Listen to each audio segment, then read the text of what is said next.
Hey guys, tonight we will explore the strangest things you didn't know about Henry VIII. Things few dare to speak of, or that history has deliberately hidden behind the Tudor throne.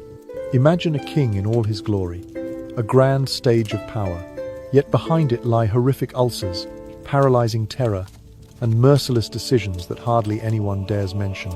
So, before you get comfortable, take a moment to like the video and subscribe, but only if you genuinely enjoy what I do here. Let me know where you're watching from and what time it is in your local area. Now, dim the lights, maybe turn on a fan for that soft background hum, and let's ease into tonight's journey together.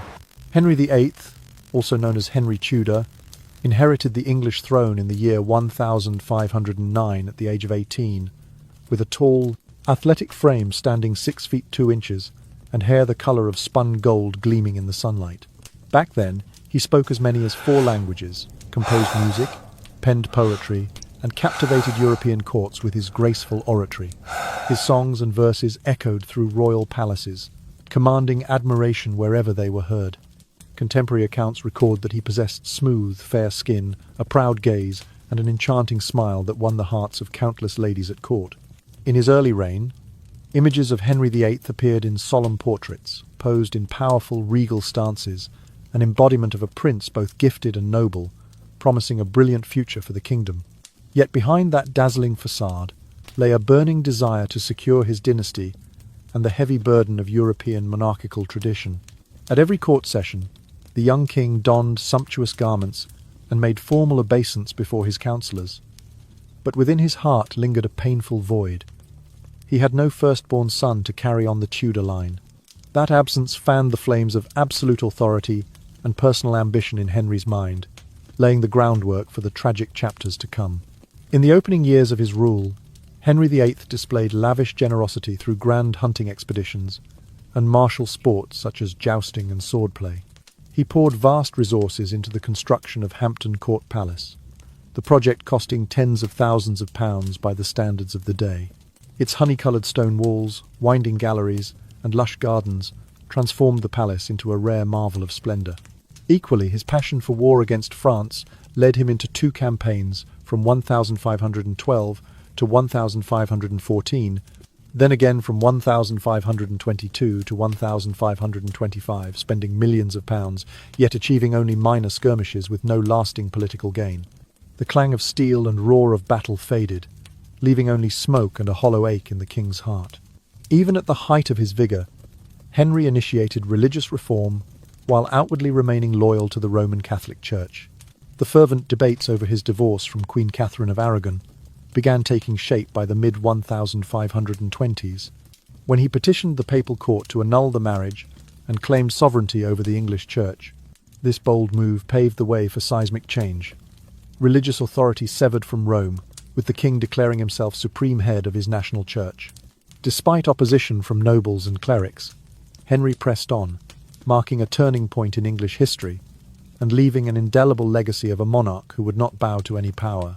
In the sleepy hush of the night, the image of that young king seems to rise anew from the pages of ancient chronicles, carrying with him both glorious memories and deep unrest.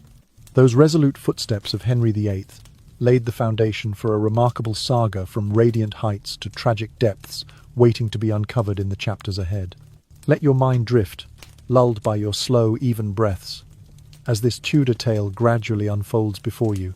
38 years later, the image of that once glorious monarch existed only in dusty tomes. Henry weighed more than 400 pounds, requiring mechanical hoists just to dress and undress him each morning. The festering ulcer on his leg, a lingering legacy of that grievous jousting accident in the year 1537, had become a revolting nightmare. Its stench was so overpowering that courtiers drew lots to determine who would approach him for treatment, each person holding their breath and pinching their nostrils shut as they knelt beside the royal dais. The putrid odour drifted through the vast chambers like a dark cloud, turning the palace into a labyrinth of suffocating gloom.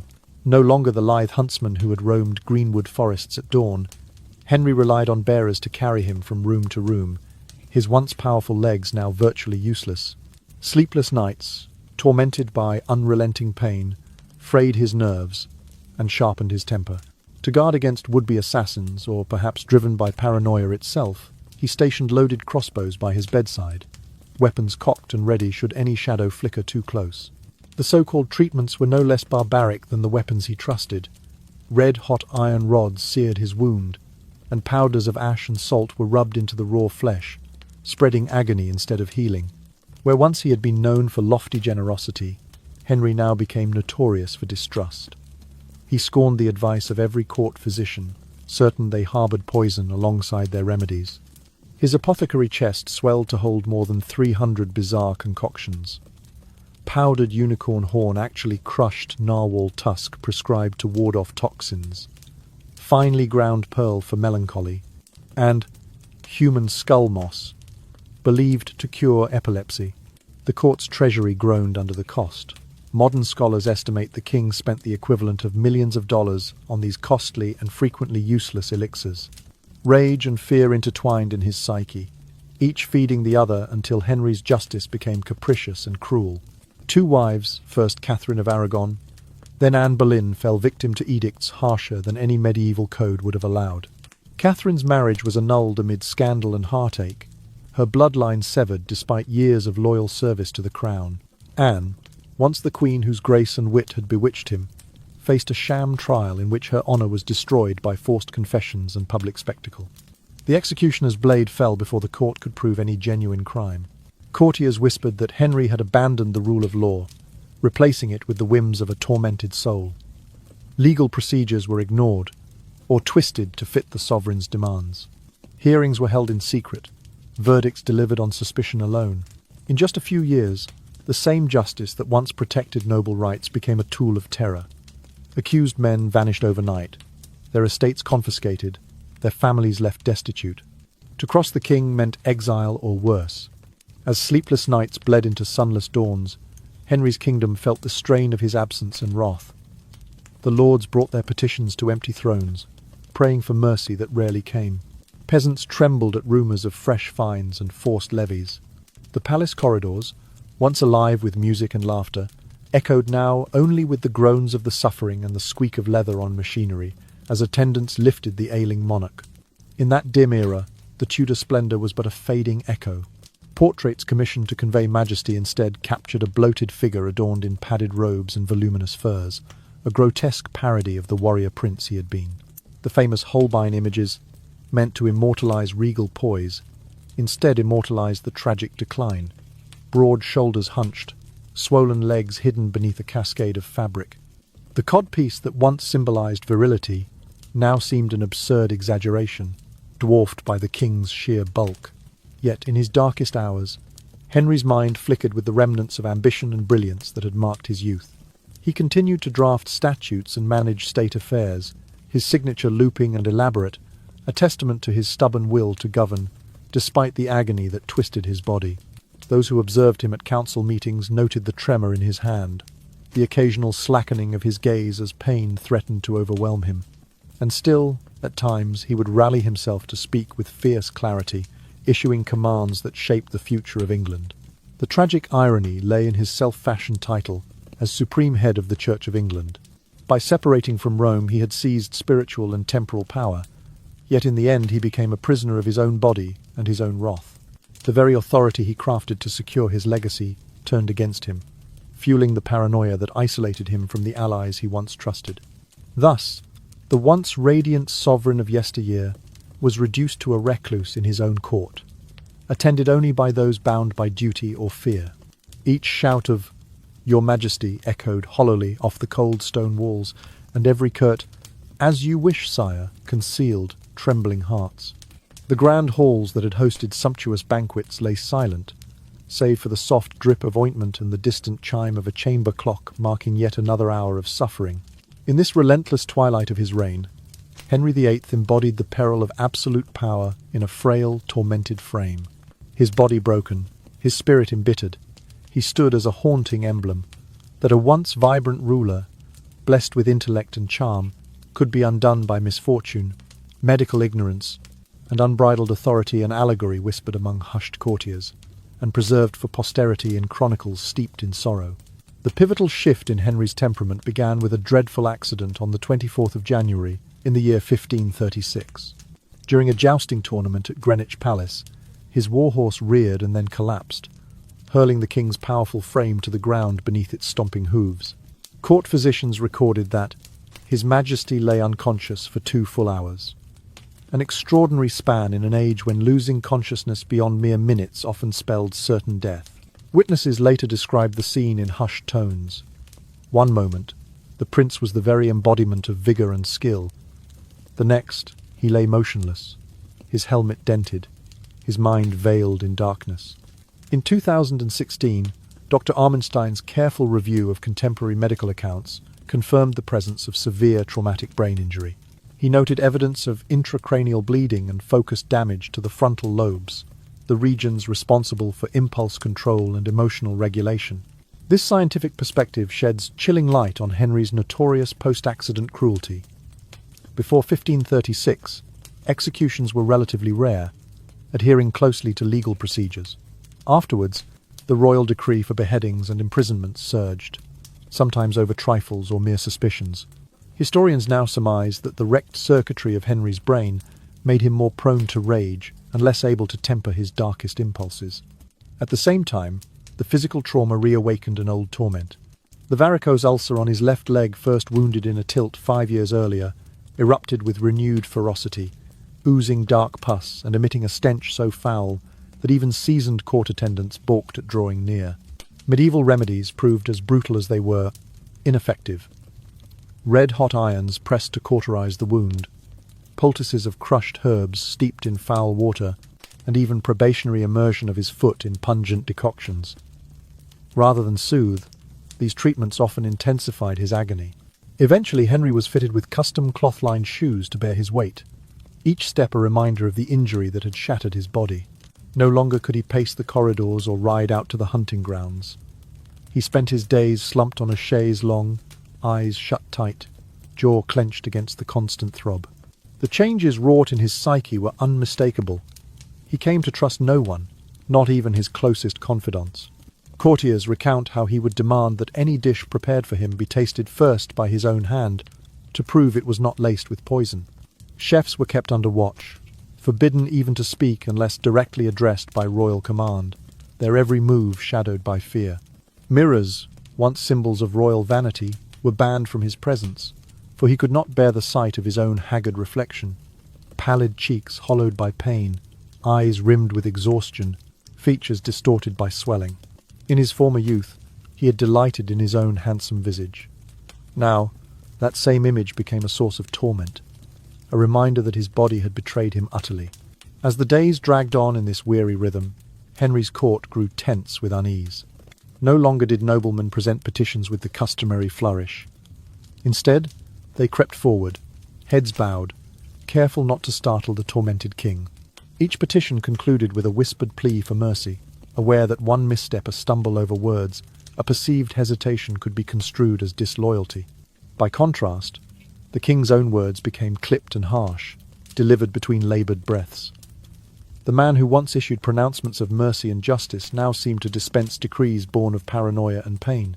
In the quiet hours before dawn, when the palace lay draped in silver moonlight, Henry sometimes awakened in a panic, convinced the shadows themselves harboured assassins. He would grasp at the handles of his bed, his fingers pale and trembling, and call out for the chamberlain, insisting that the crossbows be checked, that the locks be secured, that no whisper go unheard. These episodes left him drained, yet fearful he might sleep again without warning, stirring only to discover his end had come in the night. The boundaries between mind and body, between sovereign and suffering man, blurred completely. Thus, the tragedy that began on that fateful January afternoon rippled outward through every facet of his reign. The once mighty Henry VIII, the athletic prince, the patron of the arts, the charismatic monarch, had been irrevocably altered by a single jousting mishap. A man who once strode confidently across fields of battle now stumbled through corridors of dread, sustained by crude mechanisms and broken promises of healing. And so his life unfolded in a haze of pain, suspicion, and relentless gloom, a testament to how swiftly fortune's favor can crumble under the weight of trauma and fear. Chronic pain, and the ceaseless fear of illness, transformed the emperor into a deranged physician of his own ailments. Day and night, dozens of court surgeons, apothecaries, and folk healers rotated through his chambers, each bearing new concoctions and dubious promises of relief. The royal infirmary, once a modest collection of salves and simples, swelled to a vast arsenal of herbal powders, mineral pastes, and mystical talismans. Prescription scrolls brimmed with inscrutable commands. 2 ounces of finely ground pearl, half an ounce of powdered unicorn horn, turtle shell fragments steeped in honey. Many of these remedies proved as toxic as they were, pointless, provoking waves of nausea, dizziness, and utter exhaustion. The noxious odours of these poultices and potions compounded his suffering. Courtiers, whether high-ranking earls or humble scribes, approached the royal presence with handkerchiefs clamped tightly over nose and mouth, speaking only through gauzy curtains to avoid the stench. The whispered concern, "His Majesty is gravely ill," rippled through the corridors like a curse. Baron and commoner alike trembled at the very notion of offering advice, for any suggestion of change risked being branded disloyal. The once revered sovereign now met even the gentlest counsel with bitter suspicion, regarding all dissent as treason against his person. Sleep, too, became a battleground. Insomnia gnawed at him in fits of manic wakefulness, leaving his mind racing through darkest imaginings. Then, when exhaustion finally claimed him, he would slumber for staggering spans, sometimes 18 hours at a stretch, only to awaken disoriented and enraged. In the dead hush of pre-dawn, he might erupt in fury at the slightest provocation. An advisor who accidentally brushed the king's pillow could find his head on a chopping block by sunrise. Those nocturnal outbursts blurred the lines between royal justice and personal vengeance. Any utterance of criticism, however mild, invited confiscation of lands, imprisonment without trial, or worse. Under the banner of royal security, Henry wielded power with indiscriminate cruelty. A whispered joke in private chambers, a cautious question about church reforms, even a misplaced glance could suffice to invoke severe punishment. Noble estates were seized overnight, servants cast into dank dungeons, families left destitute. The legal system, once the bulwark of order, buckled beneath the weight of the king's unbridled whims. Within the labyrinthine halls of Whitehall, rumours swirled of secret arrest orders slipped beneath chamber doors. Gentlemen in waiting moved like shadows, eyes downcast, hands trembling as they delivered messages sealed with the royal cipher. The stewards who managed the king's household dared not meet his gaze, for even their slightest misstep could lead to disgrace. Servants whispered prayers before entering his chamber, crossing themselves at the threshold, uncertain whether they would exit as before or not at all. Despite this atmosphere of terror, Henry's obsession with his own health persisted. He insisted on personally sampling every medicinal potion, no matter how foul, to ensure it was not laced with poison. Royal tasters, once employed for vineyards and feasts, were redeployed to test bizarre elixirs, pearl dust, mixed with verjuice, powdered toadstone blended into cold cures, and fiery salts, claimed to burn away malignant humours. The king's bowels rebelled against these grotesque therapies, leaving him debilitated and bedridden for days on end. Yet even in his agony, Henry remained convinced that some miracle remedy awaited discovery. He pored over the marginalia of medical treatises, his eyes flicking across Latin passages on humoral imbalance, desperate for a clue. Monks in remote abbeys received sudden summons to the court, bearing manuscripts of arcane healing rites, chants for pestilence, diagrams of alchemical distillation to extract essence of life. None brought relief, but each reinforced his delusion that the next wonder cure might restore him to the vigour of youth. Meanwhile, the kingdom writhed beneath the weight of his paranoia. Tax farmers, once ignored pests, now fled the realm rather than risk collecting the king's new levies. Tradesmen haggled in market squares over soaring food prices, blaming that cursed ulcer for every hardship. The church, torn between loyalty to the monarch and compassion for the people, faltered under conflicting demands. Support the royal supremacy, or risk excommunication by Rome. Priests preached carefully, their homilies studiously neutral. fearful that the slightest doctrinal misstep might draw Henry's ire. By day, the castle gates stood open for petitions. By night, they were barred to all but a select few. Messengers carried news of uprisings in the north, rebellions sparked by forced dissolution of monasteries, but the king greeted such reports with icy indifference or frantic fear, depending on the hour. His counsellors, once confident statesmen, now spoke in hushed tones, poisoning their words with deference and dread. In those sombre years, his empire felt the absence of benevolent rule. Charters remained unsealed, legal disputes stagnated, and foreign ambassadors left with uneasy memories of sequestered audiences. England's reputation as a rising power dimmed, eclipsed by the savage rumours of its ruler's madness. The once celebrated monarch, whose early patronage had welcomed artists and humanists, ended his reign as a cautionary tale whispered in candlelit chambers across Europe. And so the chronic agony and unrelenting fear transformed Henry into a tyrant convinced that dominion over death itself were within his grasp, yet powerless to free himself from the torment within.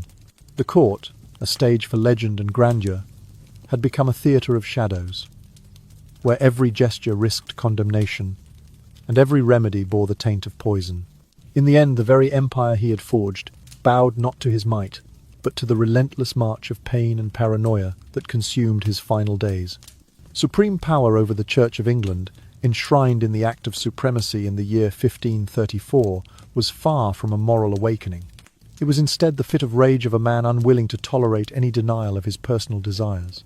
Though Henry VIII initially proclaimed his unwavering loyalty to the Roman Catholic faith, hesitation on the part of Pope Clement VII to annul his marriage to Catherine of Aragon drove the king to a drastic solution.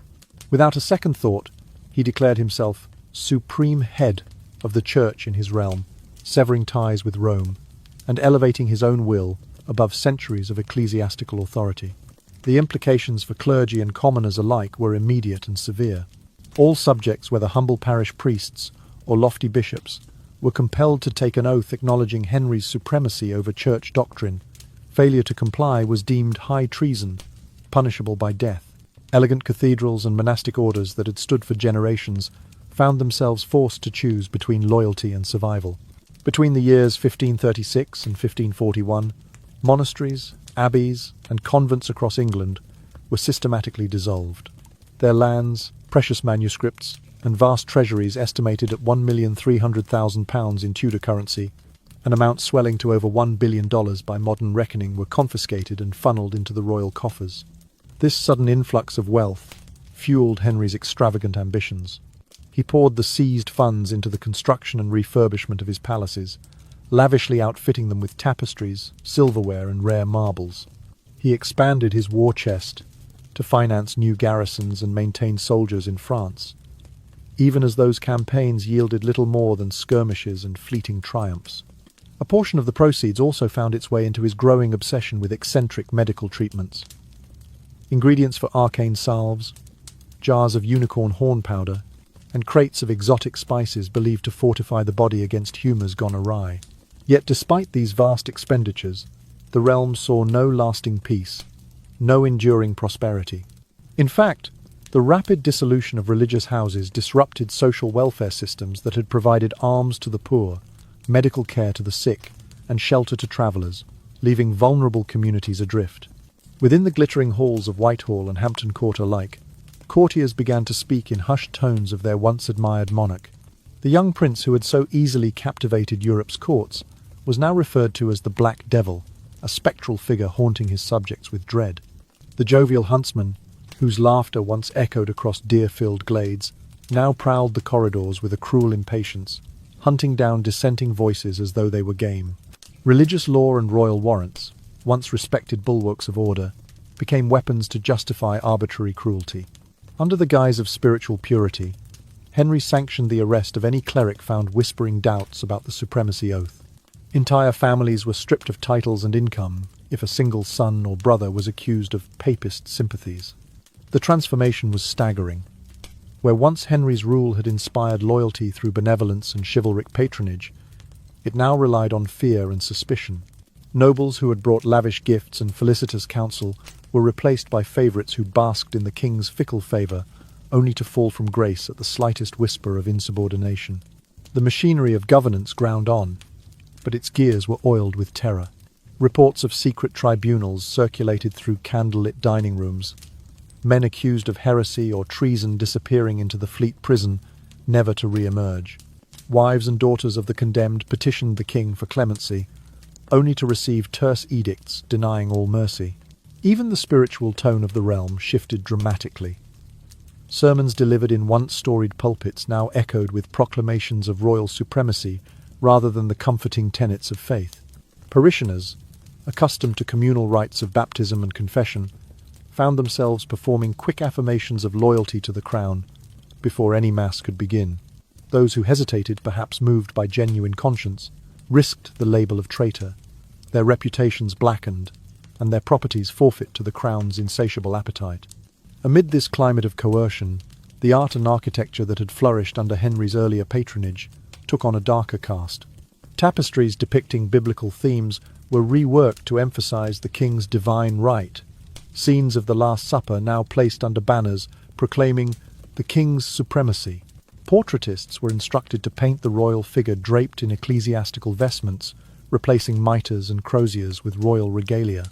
The Book of Common Prayer lay unfinished on monks' desks, its manuscript seized and repurposed for royal propaganda, while copies smuggled abroad became prized relics among exiled Catholics. In these years of relentless reform, Henry's vision of religious unity under his sole authority came at a terrible cost. The social fabric, once woven through acts of charity by monastic orders, unravelled in towns and hamlets. The impoverished left without the aid of former abbeys turned to crime or vagrancy. Local markets, once thriving under the protection of church tithes, faltered as farmers struggled with new taxes and ever-tightening royal controls. Even the king's own subjects, those who might have cheered his early triumphs, found themselves yearning for the familiar certainty of a faith that transcended crown and country. Thus, the very instrument Henry devised to secure his legacy, the Act of Supremacy, served instead to cast a long shadow over his reign. It revealed a man who, in his desperation to bend spiritual authority to his will, unleashed forces that fractured society rather than forging it together. In the hush of twilight, as torchlight flickered across the walls of Hampton Court, courtiers whispered prayers not for the king's glory, but for the soul of a nation torn between loyalty and conscience, forever marked by the fury of a monarch who would not be denied. Throughout his reign, Henry spent lavishly to craft an image of unassailable power and prosperity. Hampton Court Palace, the grandest architectural marvel of its day, consumed over £62,000 in Tudor currency, the equivalent of roughly £50 million today, merely to lay stone floors, adorn walls with ornate carvings, and hang silken tapestries that shimmered in torchlight. He maintained a court exceeding 1,000 souls, ministers, knights, cooks, musicians, dancers, and guards, each day provided with sustenance, fabric, and splendid attire. His wardrobe alone boasted more than 2,000 items, ranging from horsehair, padded doublets sculpting a robust chest, to codpieces stuffed with sawdust and even whalebone, a grotesque symbol of masculine authority. Yet these tremendous expenditures yielded no lasting financial security. When customary revenues from taxes proved insufficient, Henry enacted the so-called amicable grant in the year 1525, a desperate levy that plunged both peasants and townsfolk into hardship and nearly sparked open revolt. To recoup expenses, he dissolved monasteries across the realm, seizing annual incomes, estimated at £1,300,000 a windfall, surpassing $1 billion modern dollars. Yet this spectacle of confiscations failed to cover the mounting costs of governance and warfare. Common folk cursed the heavy burdens placed upon them, while coinage suffered repeated debastements, mixing copper and lead into silver.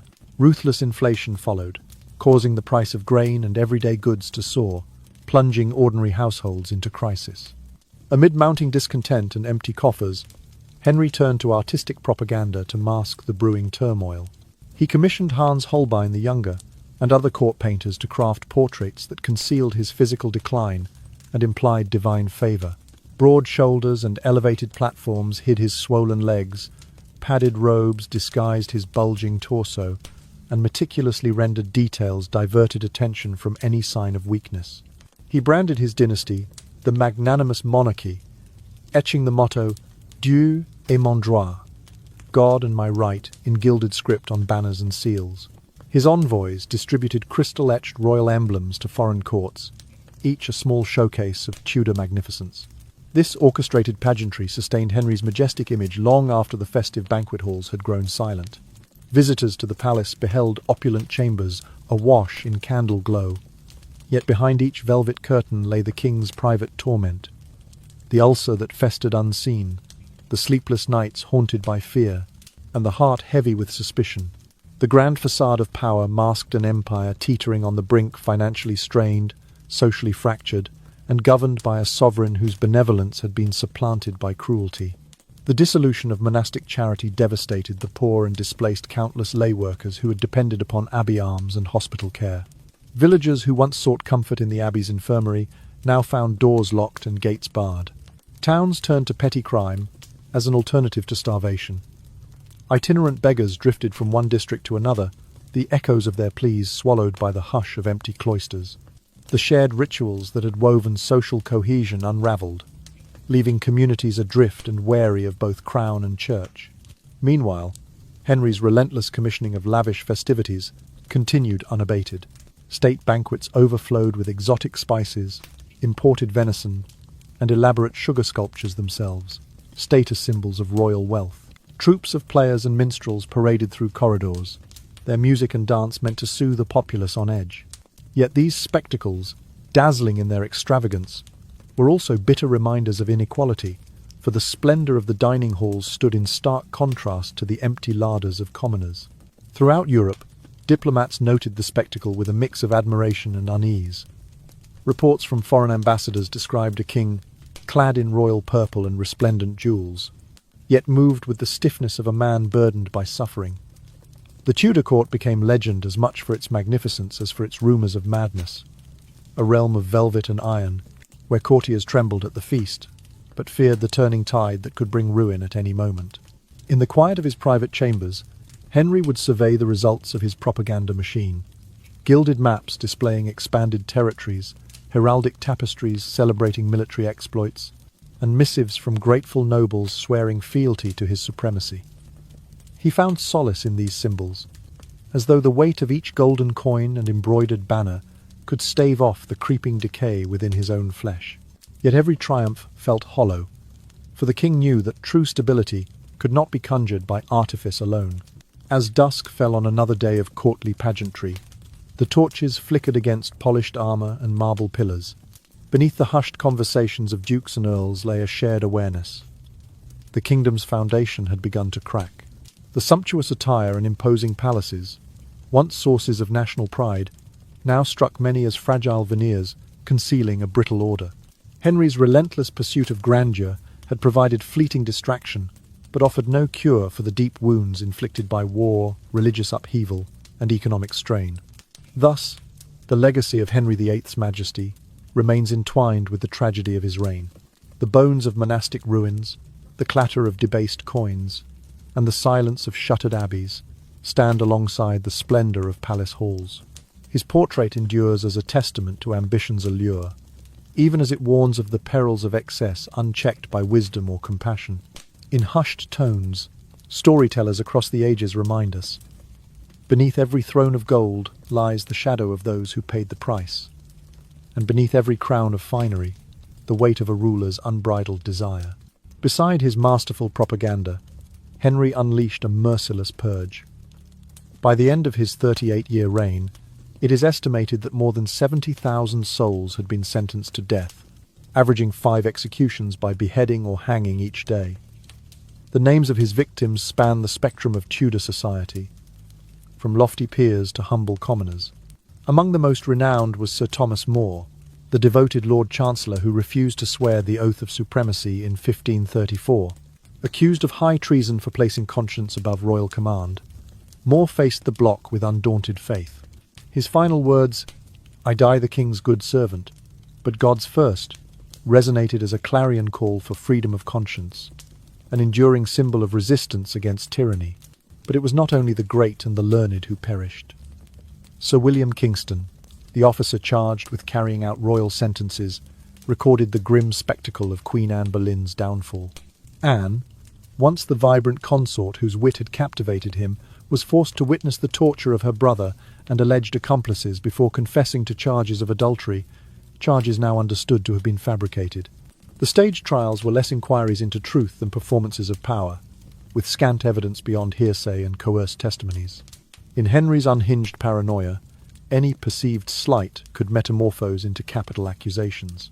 Survival in such a climate required a willingness to subsume one's own identity beneath the will of the sovereign. Anne of Cleves, his fourth wife, secured her safety by consenting to be treated as the king's sister rather than queen. In doing so, she received a generous pension and the freedom to live quietly on her own estates, her compliance buying her a measure of security. Catherine Parr, his sixth and final wife, navigated the perilous waters of court life by becoming Henry's caretaker. She supervised his medical treatments, revised drafts of his writings, and carefully avoided any topic that might trigger his volatile temper. Both women survived by donning masks of obedience, sacrificing personal desires for the fragile gift of life. Even larger threats to the throne were met with unrelenting brutality. In 1536, the Pilgrimage of Grace saw more than 40,000 northerners rise up in open protest against Henry's religious reforms. The rebels marched on York and besieged castles, demanding the restoration of dissolved monasteries and an end to royal overreach. Initially, the king offered terms of negotiation to lure the insurgents into a false sense of security. Once the ranks thinned and leaders disbanded to parley, Henry's forces swept in, seizing and executing rebelling lords with ruthless efficiency. The rivers of blood that followed served as a stark warning. Defiance of the supreme head would be met not with mercy, but with the blade. Under Henry's rule, the traditional bonds of fealty and mutual duty were supplanted by fear and suspicion. Families trembled at the knock of royal messengers, uncertain whether to expect a summons to court or the cold walls of a prison cell. Letters of pardon arrived as seldom as bromides of kindness, for the king viewed clemency as a sign of weakness. Estates confiscated from traitors fell into the treasury, only to be lavishly spent on the palace's next ostentatious display. Thus, every act of mercy denied deepened the perception of tyranny, even as each execution fortified the crown's authority. In this climate, loyalty became a precarious commodity. Courtiers jockeyed for favour, eager to demonstrate unwavering devotion, yet haunted by the knowledge that favour could evaporate with a single misstep.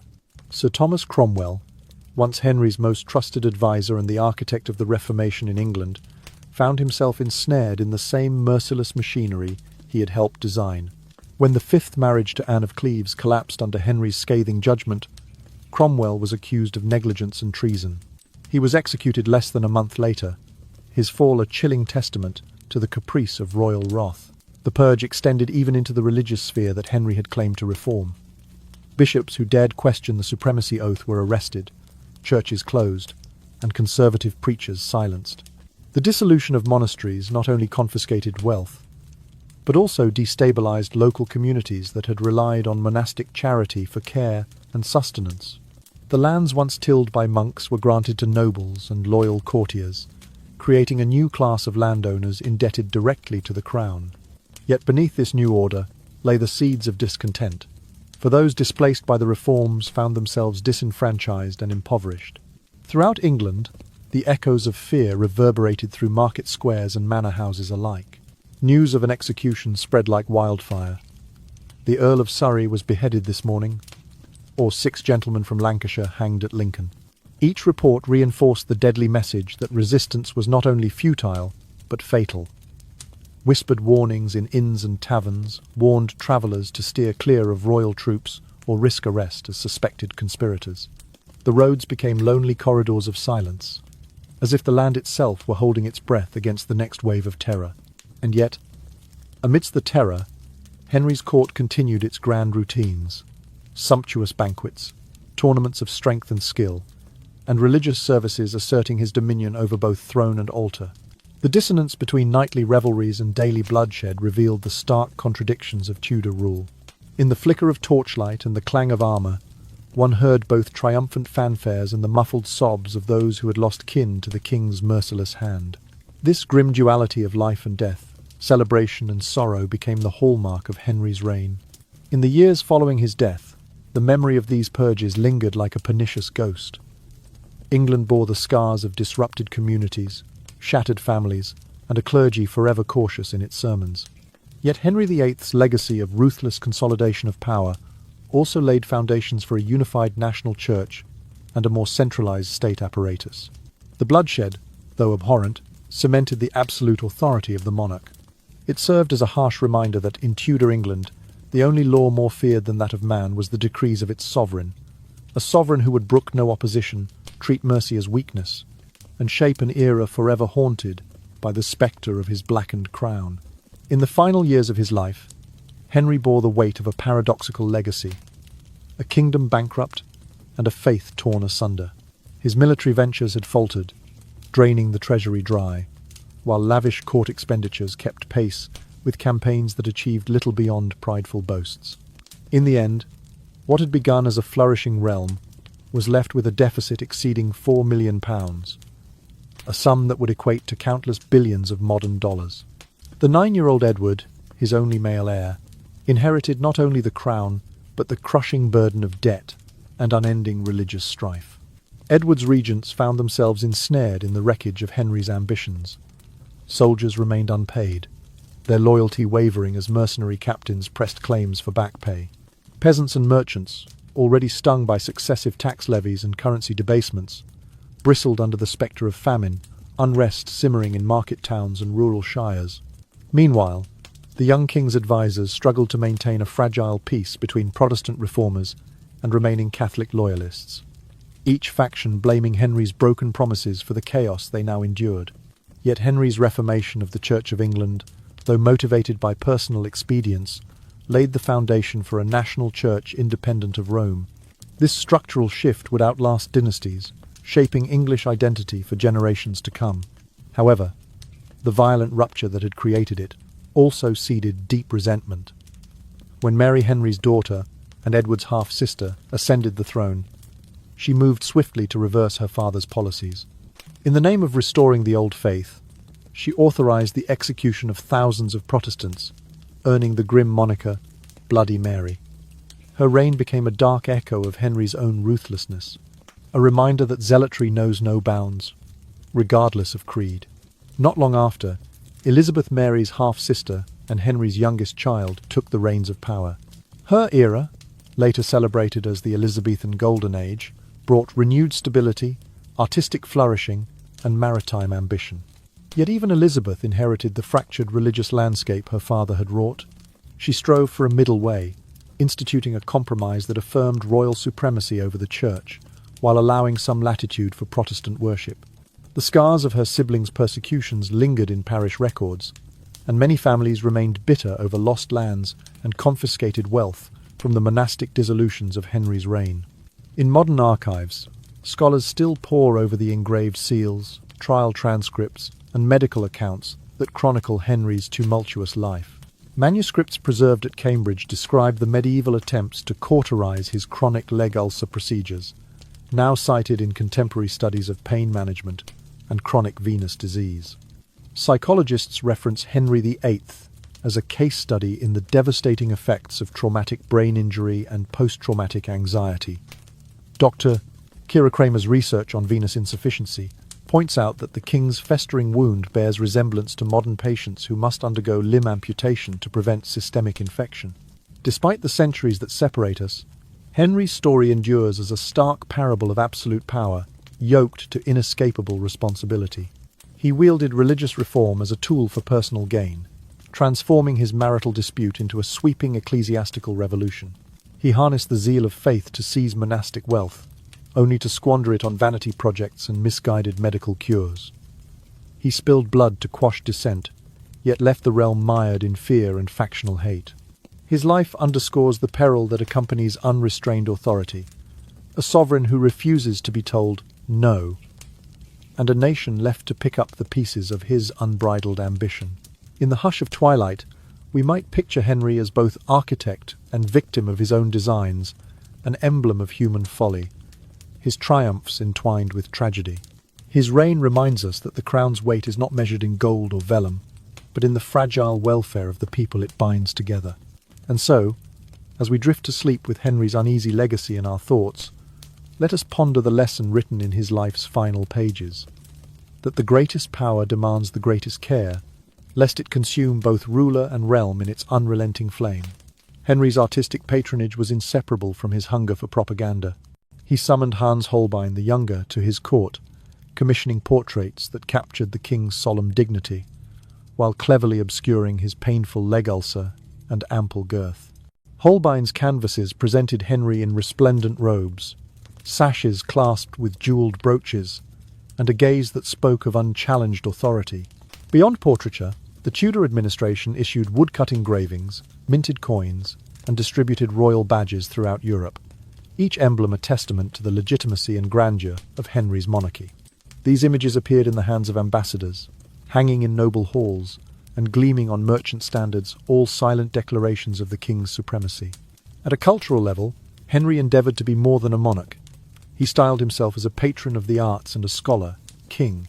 His library at Hampton Court grew to house thousands of volumes, from illuminated manuscripts to contemporary treatises on law and theology.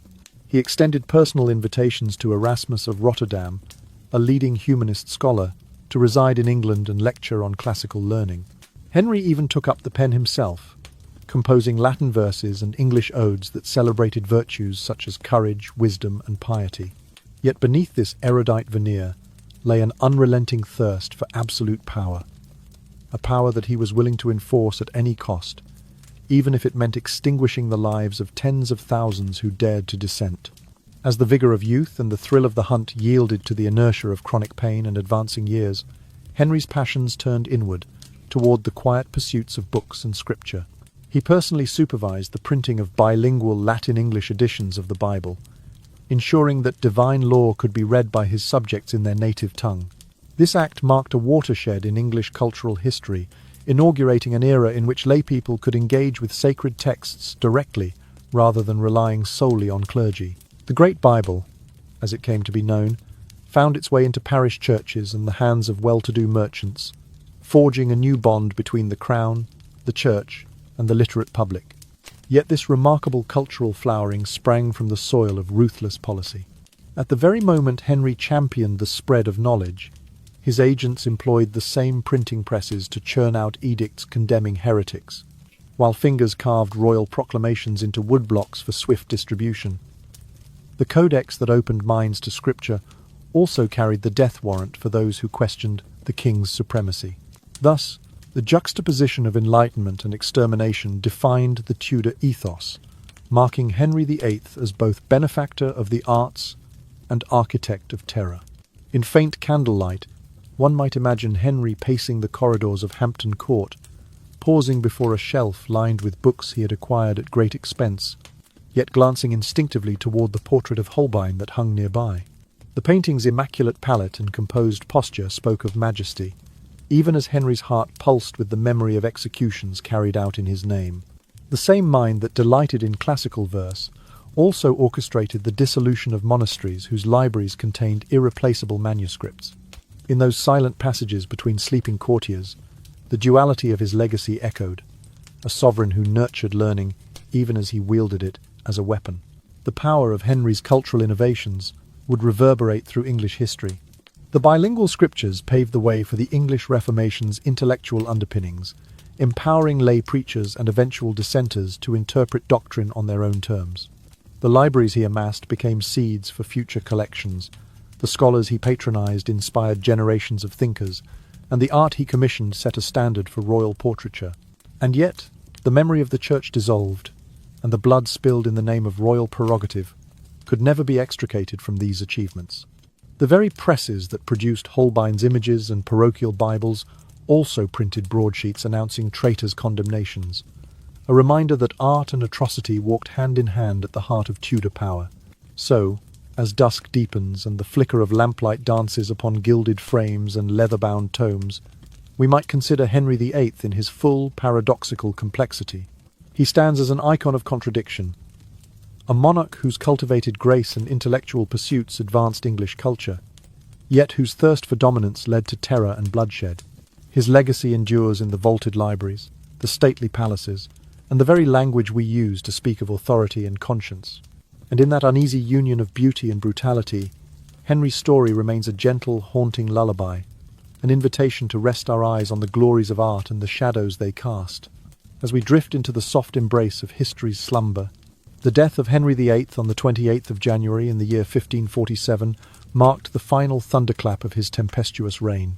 He passed away amid squalor and sorrow, his once regal frame swollen with edema, his leg ulcer festered to an unbearable stench. Carried upon mechanical hoists and the strange shoulders of attendants through the echoing corridors of Whitehall and Hampton Court, he left only murmurs and fear in his wake. His parting words, smuggled through a half-closed door, were unintelligible to those outside, for even his royal surgeon dared not venture close enough to catch them, the odour so overpowering it drove men to flee in gagging horror. Legend holds that when the funeral cortege paused at Sion Abbey, en route to Windsor, the king's lead-lined coffin ruptured in a grotesque spectacle. Gases born of relentless decomposition swelled within its iron bands until, with a muffled roar, the coffin burst open. Reports speak of cloth and splintered wood raining upon the cobblestones, while servants scrambled to contain the tide of noxious vapours. Centuries later, in the year 1813, engineers unsealed the vault at Street, George's Chapel, and discovered conclusive evidence of this explosion. A jagged breach in the inner casket and metal implements, warped by pressure, far beyond that of ordinary interment. Upon his death, the crown passed to his only surviving son, Edward VI, a boy of merely 9 years. The young monarch's lamentable tenure lasted only 6 brief years before he succumbed to illness at the age of 15. His early demise ignited a fierce scramble for power among competing factions at court.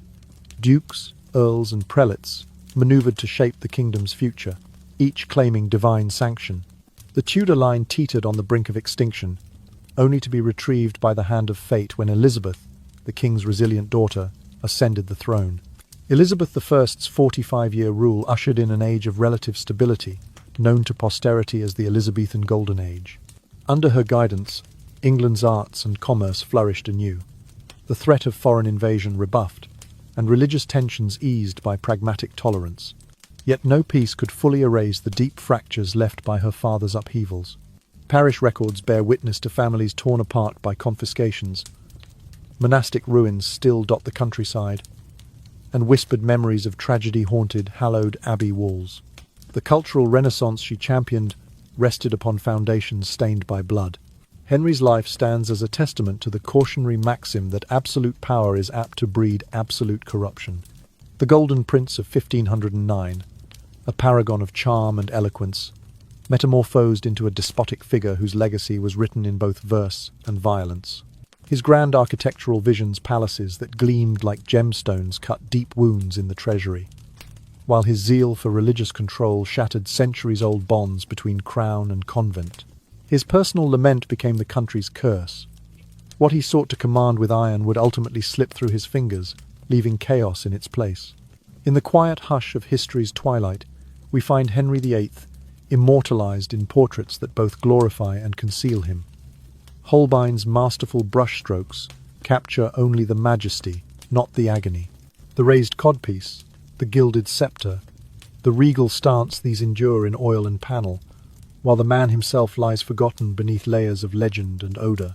His codices on theology and his patronage of humanist scholars are catalogued in grand libraries, yet each line of ink belies the ruin he wrought upon the lives of countless subjects.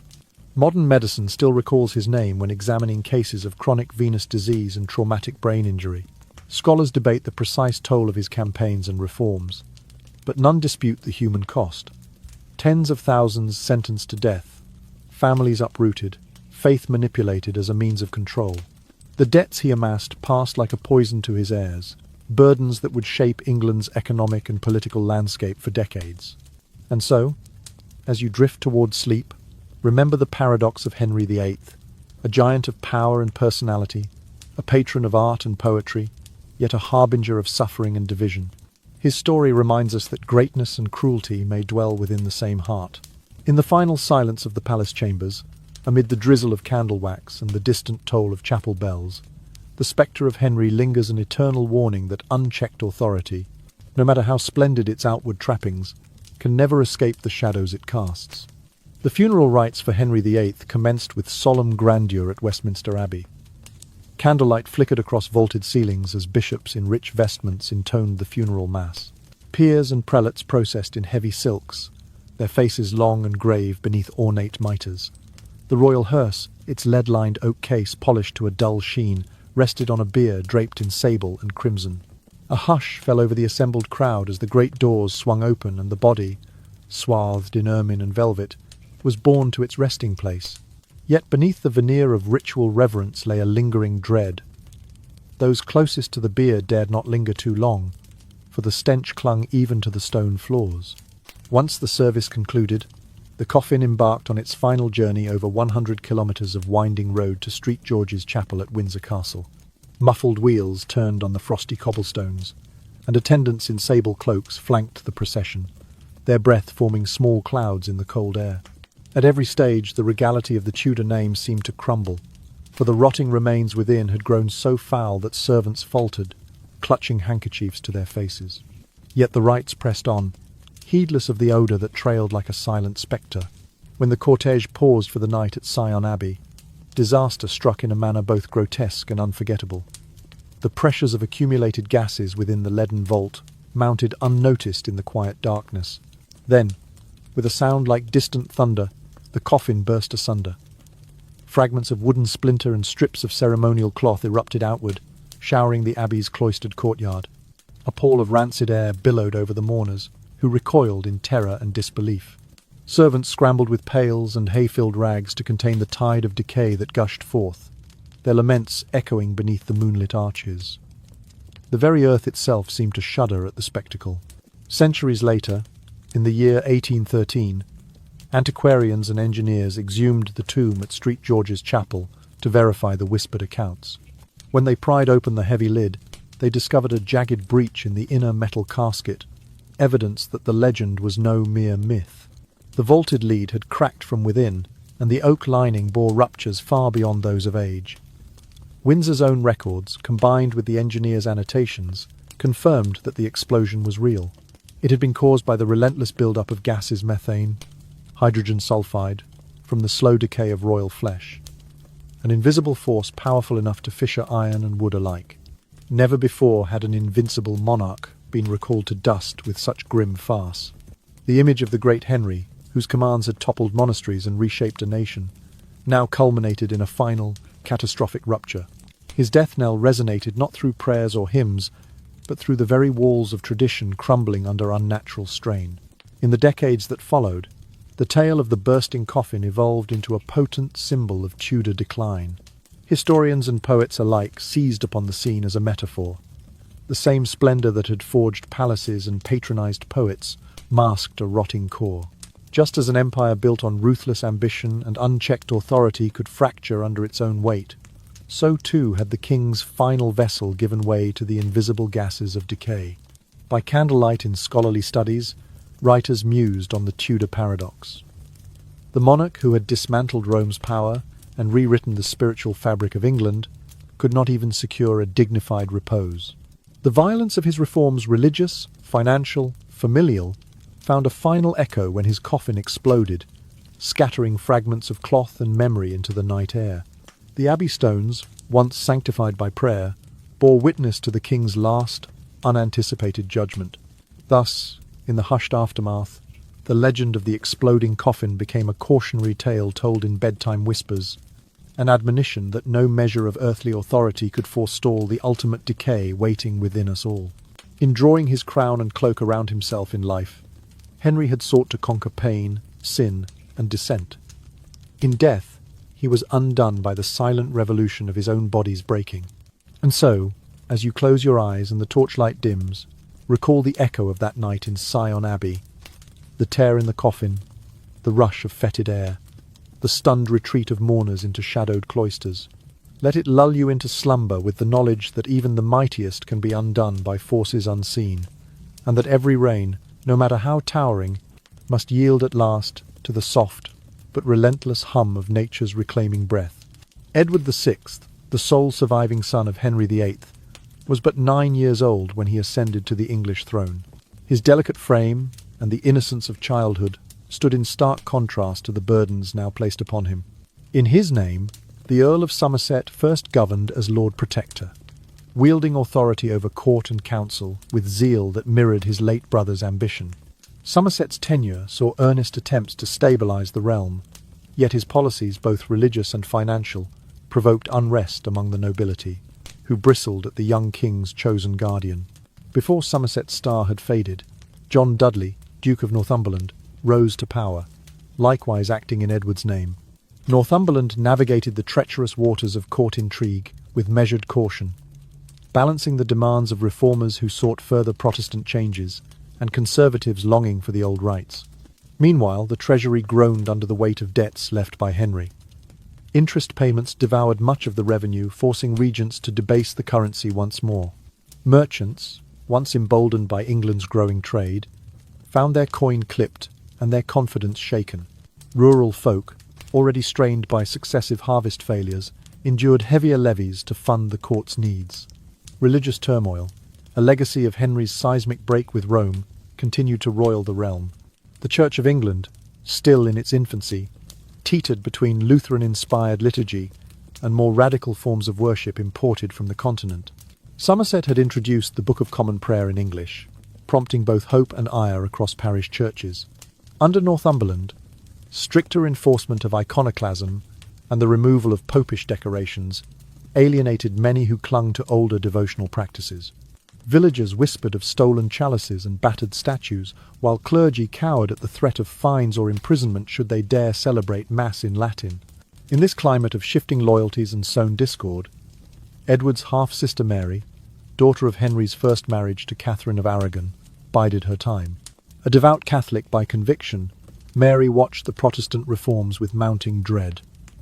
When Edward VI's health finally faltered in the year 1553, her chance came swiftly. At the age of 15, Edward succumbed to a virulent illness, possibly tuberculosis or a rapidly advancing respiratory infection, leaving the infant king's reign to his memorial and the realm to a precarious succession.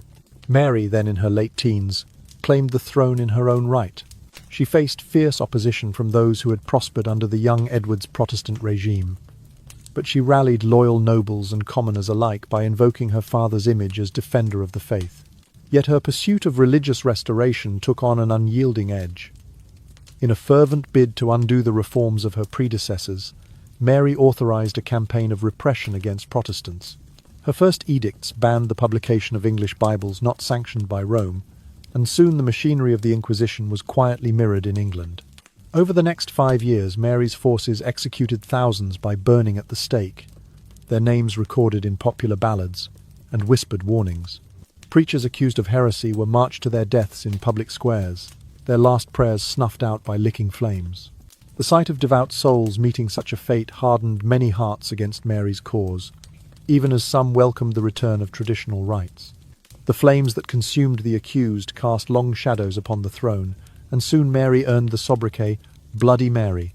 Her ruthless zeal, though thorough, could not erase decades of reform ingrained in the minds and practices of the populace.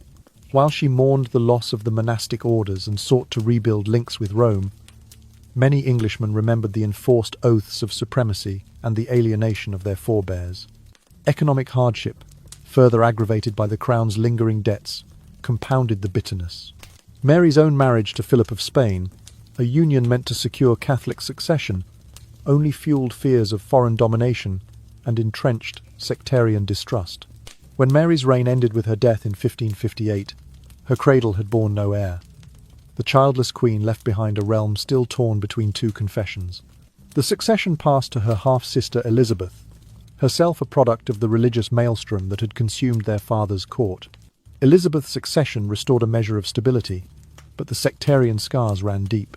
Through Edward's short reign and Mary's blood-stained restoration, the Tudor dynasty revealed the fragility of a nation held together by faith and coin.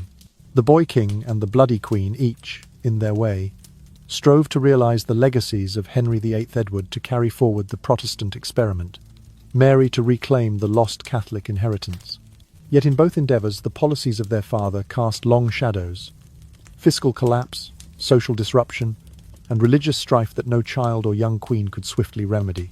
Thus, As the Tudor line wound its way from Henry through Edward and Mary to Elizabeth, each ruler grappled with the consequences of absolute authority wielded without restraint. The promises of reform and renewal bore fruit only at the cost of unity, leaving England to stumble through decades of conflict before emerging, at last, into an uncertain peace. And so we close this chapter, lulled by the echoes of boy kings and captive queens, of torches that lit both hope and horror as we drift further into the soft hush of history's embrace. Elizabeth I ascended the throne in the year 1558, following the death of her sister Mary, and ushered in what would be known as the Elizabethan era, a golden age spanning 45 years. With measured diplomacy, Elizabeth forged a via media, preserving the independence of the Church of England while extending an olive branch to moderate Protestants. Gone were the harsh burnings and forced oaths. In their place rose the gentle rhythms of a liturgy conducted in English, laced with a tolerance that soothed the wounds of 3 decades of sectarian strife. The Queen's subtle touch at the helm steadied the ship of state, guiding England through turbulent waters into a calm harbour of relative unity. Under Elizabeth's watchful eye, the English navy flourished. Shipyards along the Thames and the Solent hummed with activity as new vessels, sleek, formidable, and bristling with cannon rolled off the stocks. These ships would soon carry brave mariners beyond familiar shores, into the vast expanse of the New World. Explorers like Sir Francis Drake and Sir Walter Raleigh sailed under the Tudor standard, mapping distant coasts and forging trade routes that brought back exotic goods, spices, and tales of uncharted lands.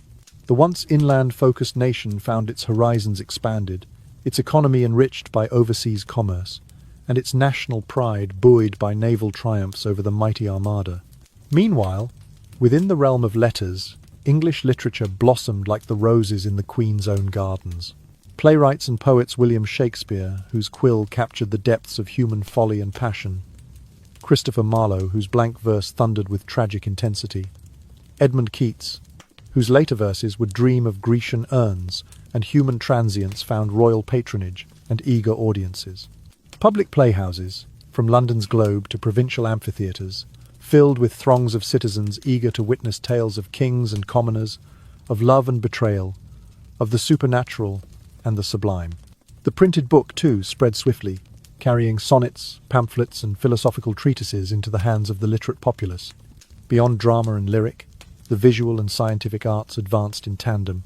Gentlemen scholars dissected plants in royal gardens, laying early groundwork for modern botany. Astrologers charted the heavens in painted celestials, while alchemists tinkered with base metals in hopes of transmutation. Architects drew inspiration from Italian palazzi, erecting stately townhouses and country manors that blended symmetry and grace. The delicate fusion of art and inquiry during Elizabeth's reign set a stage for the great scientific revolution of the following century, a time when the laws of motion and gravity would be unveiled, and the very nature of the cosmos reimagined. Yet beneath the veneer of cultural efflorescence lay the enduring legacy of Elizabeth's predecessor, Henry VIII. The national church he founded, freed from papal dominion, remained the spiritual backbone of the realm. The legal apparatus he established, acts of supremacy, royal injunctions, and statutes governing ecclesiastical appointments, persisted in law books and statutes.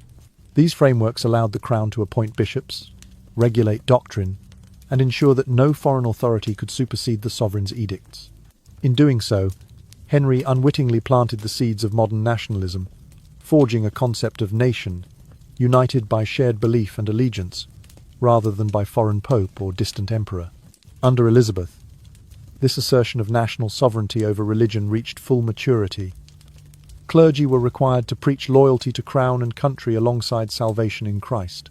Parish registers, kept in every church, recorded baptisms, marriages, and burials, all under the Queen's ever-watchful gaze. The principle of a national church, accountable ultimately to the monarch, became a fixture of English identity, distinguishing her realm from its continental neighbours. The bond between throne and altar, though fraught with past violence, now provided a semblance of order and continuity, anchoring the kingdom through internal and external storms. England's new status as a maritime power and a cultural beacon owed much to the Tudor foundations laid by Henry, but Elizabeth's steady hand and cautious tolerance allowed these elements to flourish. The silver that had filled the coffers during the dissolution of monasteries now underwrote voyages of discovery. The portraits that had once concealed ulcers and excesses now commemorated a sovereign who wielded her authority with discipline and poise. The printed word that had been used to condemn dissenters now spread news of English valour and verse that would echo through the ages. As the sun set on Elizabeth's 45-year reign, her subjects looked to the horizon with confidence born of her steadiness. Schools and universities expanded, educating a new generation of thinkers and statesmen. Trade guilds formed, artisans honed their crafts, and commerce thrived in markets from London to York.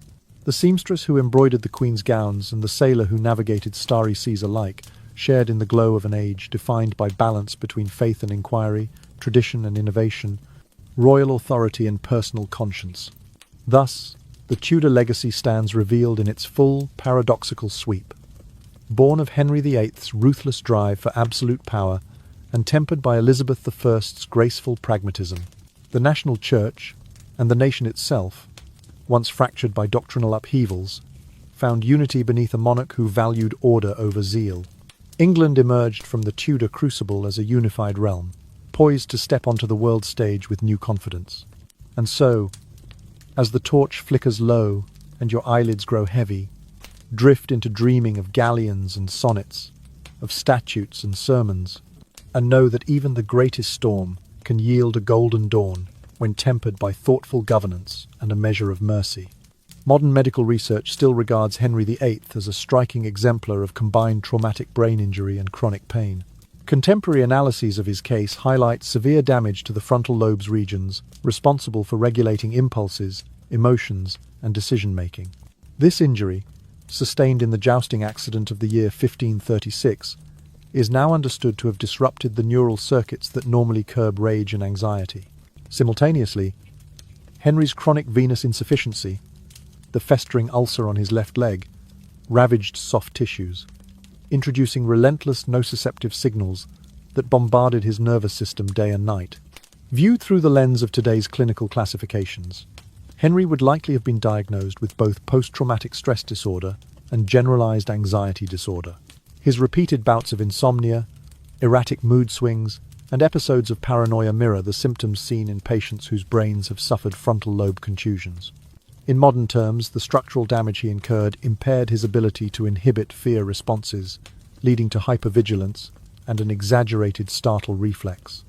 We see this in his habit of stationing loaded crossbows by his bedside, as though expecting assassination at any moment. The chronic pain from his ulcer compounded these psychological wounds. Persistent, unremitting pain is known to alter the body's stress response, increasing levels of cortisol and pro-inflammatory cytokines. Over time, this creates a feedback loop in which inflammation heightens pain sensitivity and the constant pain fuels anxiety and depression. Henry's own records of sleepless nights followed by 18-hour sleeps and descriptions of agony that pierce through bone and marrow align with the modern concept of central sensitization. The king's nervous system became conditioned to perceive even minor stimuli as excruciating, further eroding his emotional resilience.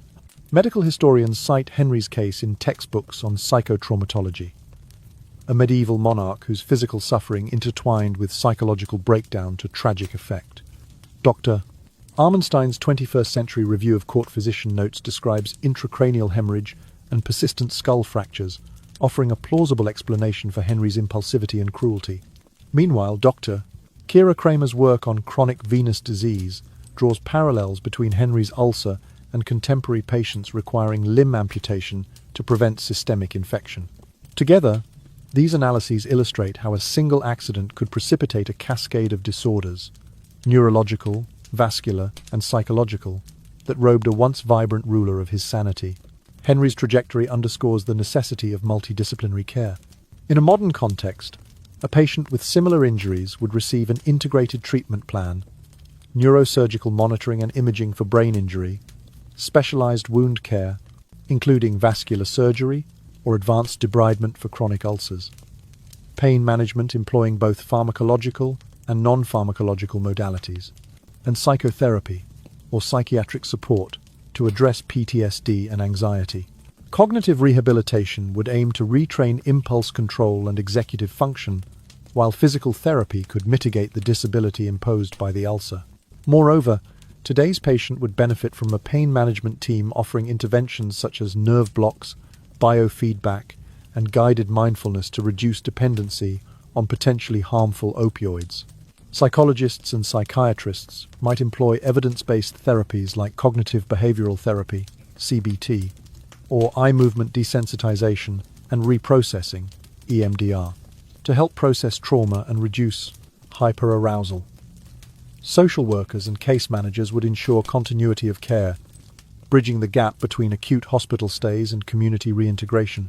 Such a comprehensive approach stands in stark contrast to the brutal cauterizations and arcane elixirs of the Tudor court.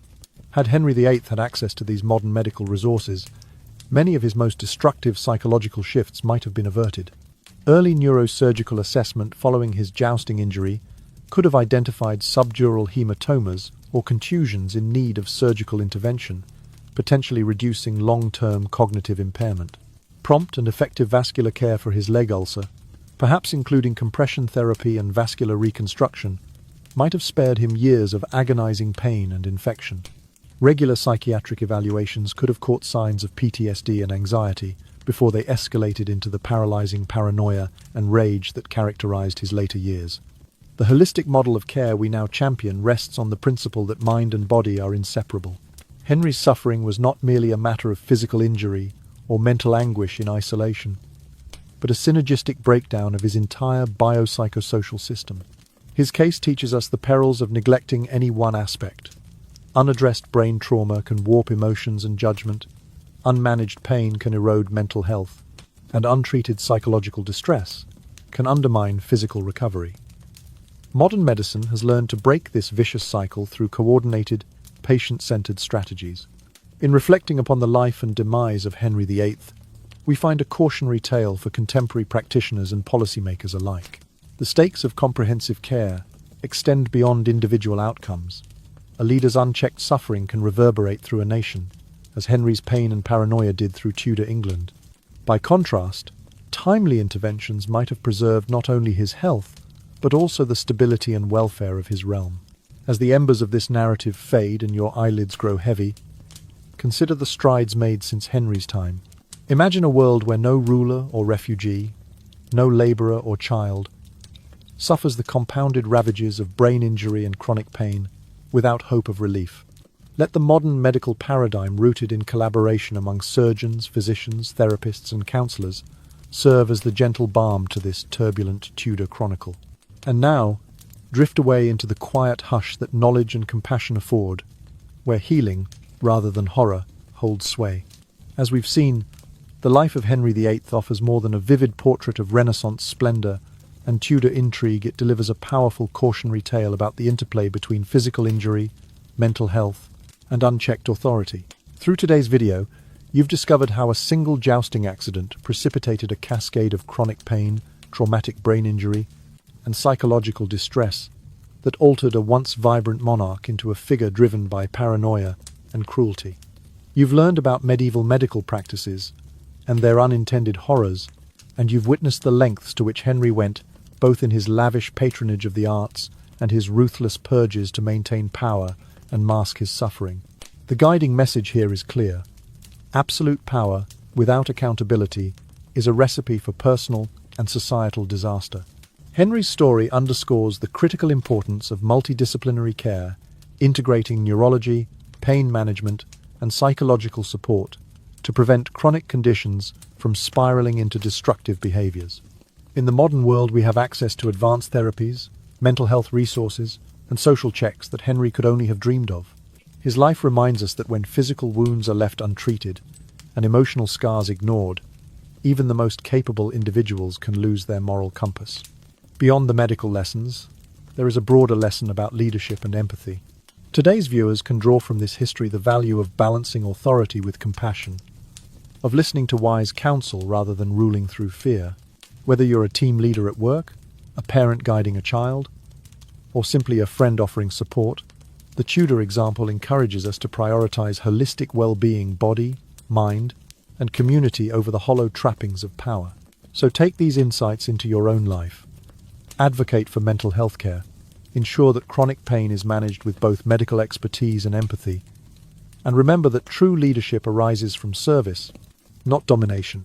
By acknowledging our vulnerabilities and seeking help when we need it, we can avoid the tragic mistakes of Henry VIII and build stronger, more compassionate communities. If you're still awake, then from all of us here, good night, and may your dreams be peaceful.